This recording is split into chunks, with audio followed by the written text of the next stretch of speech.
Well, I am Nigel Colley. I'm the Director of Racing of SORC, which is the Solo Offshore Racing Club. So we're a UK-based club, virtual club. We don't have any premises, we don't have any staff, but we exist to provide solo offshore racing for amateur sailors. There were three of us sitting in a bar, actually, in Universal Marina on the Handball, wondering what are we going to do with SORC next year. We need a signature event. And we're all scratching our heads. And then actually Paul Brandt, who retired early from this race, came up with the idea of a solo race around the Fastrak Rock and back. It's a real technical, challenging race which has never been offered at an amateur level to solo racers.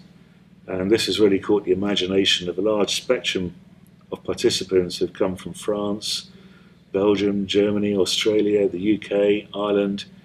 Very challenging start at the beginning of the race, where we had fairly strong ebb tide, and then with wind coming in from the southwest with gusts up to 30-35 knots. That was enough to put a lot of people off, but nobody retired at that stage. Everybody got out of the Solent. We started just after the Round the Island race, where we had 300 retirements, Pampans, Maydays, and we just quietly got on, started our race, and we all got away cleanly. The first 24 hours were very challenging, very tiring for everybody, and then fortunately the wind started to moderate, the race began to get into itself. Everybody got comfortable until they hit by the second storm in the Irish Sea. We had a few retirements there, nothing wrong with that. People retired for whatever reasons. Other boats carried on, got round the rock, and then it developed into a bit more of a classic drag race for a while. Got back to the Scillies where the wind dropped off a bit.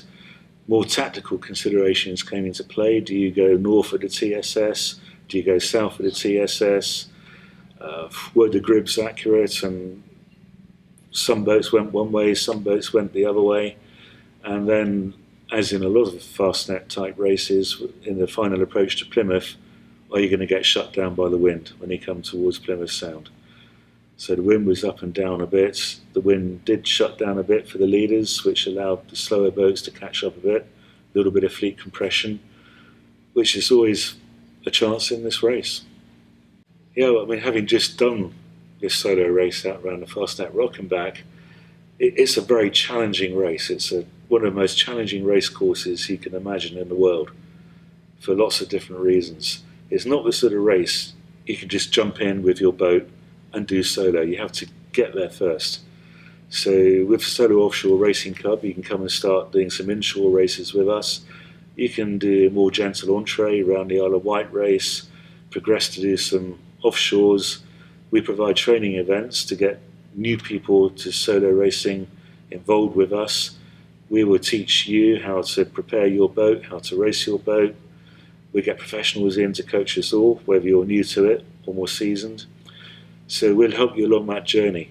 So after a season or two, you'll be ready to do something like the Fastnet.